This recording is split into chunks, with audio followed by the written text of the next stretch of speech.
വളരെ ഉഗ്രം പെർഫോമൻസ്. പുള്ളിയൊരു ഗംഭീര ആക്ടർ തന്നെയാണ്. ശ്രീജിത്ത് ബാബു എന്ന് പറഞ്ഞ സംവിധായകൻ മലയാളത്തിലെ മറ്റൊരു വാഗ്ദാനമാണ്. ഈ പടം സൂപ്പർ ഹിറ്റാവും, യാതൊരു സംശയം. ഫുൾ ലെങ്ത്, അതായത് ലാസ്റ്റ് മിനിറ്റ് വരെ നമ്മൾ ചിരിച്ച്, അതായത് വെറും തറ കോമഡി അല്ല, വളരെ ക്വാളിറ്റിയുള്ള നല്ല എന്താ പറയുക ഗംഭീര കോമഡി, വളരെ ആസ്വദിച്ച് ഊറി ഊറി ചിരിക്കാൻ പറ്റുന്ന നല്ല പവർഫുൾ കോമഡി.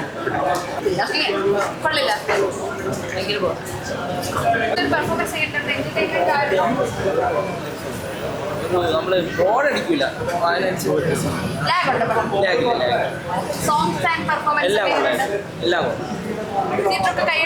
പഴയ അമ്പൻ തന്നെയാണ്. അമ്പൻ പവർഫുൾ ആയിട്ടുള്ള ക്യാരക്ടറാണോ, കോമഡി മാത്രമാണോ, അതോ കാലിക പ്രസക്തിയുള്ള ഒരു കണ്ടന്റ് കൂടിയാണോ ചിത്രം പറയുന്നത്? സിനിമ കൊണ്ടുപോയില്ല. അമ്പന്റെ കോമഡി ഒക്കെ വർക്കായിട്ടുണ്ടോ? അനുശ്വര മേക്കപ്പ് പോരാന്നാണോ? മേക്കപ്പ് പോരാ, ചളിയാണ് അനുശ്വര, ഓവറാണ്. പിന്നെ കോമഡി വർക്കായില്ലേ അപ്പൊ? അനുശ്വരയുടെ കൊള്ളൂല്ല, അമ്പാന്റെ കൊള്ളാം. ഓക്കെ, മൊത്തം തിയേറ്റർ വാച്ചിനുള്ള എലമെന്റ്സ് ഒക്കെ ഉണ്ടോ? പിന്നെ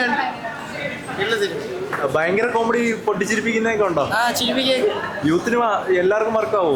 യൂത്ത് ഫാമിലി ഓഡിയൻസിനൊക്കെ വർക്കാവോ? ഫാമിലി പയ്യന്മാർക്കും ഉള്ള ഒരു പടത്തിന് വിജയം എന്ന് പറഞ്ഞാൽ അത് പ്രേക്ഷകരെ ഒരുപാട് ചിരിപ്പിക്കാനും കരയിപ്പിക്കാനും കഴിയുന്നതാണ്. പൈങ്കിളി എന്ന് പറയുമ്പോഴത്തേക്കും ഒരുപാട് ചിരിച്ചായിരുന്നു. പക്ഷേ അവസാനം സജിനി ഗോപുവിൻ്റെ ആക്ടിങ് ഒന്നും പറയില്ല, ജീവിച്ച് പുള്ളി. കാര്യം ഇനി വരുന്ന എല്ലാ മലയാള സിനിമയ്ക്കും മെയിൻ നടൻ പുള്ളി ആവാനുള്ള എല്ലാ സാധ്യതകളും കാണുന്നുണ്ട്. അത്രയ്ക്കും ഡെഡിക്കേഷനായിട്ട് ആ ഒരു എന്താ പറയുക, ആ ഒരു 10 മിനിറ്റ്സ് ഒരു 5 മിനിറ്റ്സ് ആണ്, 5 മിനിറ്റ്സ് പെർഫോമൻസ് ത്രൂ ഔട്ട് പുള്ളി അടിപൊളിയായിട്ട് സെക്കൻഡ് ഹാഫ് ചെയ്തിട്ടുണ്ട്. അടിപൊളിയാണ്, മസ്റ്റ് വാച്ച് ആണ്, ഒന്നും പറയാനില്ല. കാരണം എല്ലാവരും ഒരുപോലെ തന്നെ പെർഫോമൻസ് കൊടുത്തിട്ടുണ്ട്. ആരെയും നമുക്ക് ഹൈപ്പിലെടുത്ത് പറയാനിട്ടില്ല. ഒരുപാട് ചിരിച്ചു. കാര്യം കുറേ നാളെ ഇത്രത്തോളം ചിരിച്ചൊരു പടം കണ്ടിട്ട് സത്യം പറഞ്ഞു. പക്ഷേ അവസാനം കൊണ്ടൊരു ഇമോഷണലി ടച്ച് ഉണ്ട്. പക്ഷേ ലാസ്റ്റ് ഒരു ഹ്യൂമറിലേക്കാണ് നിർത്തുന്നത്.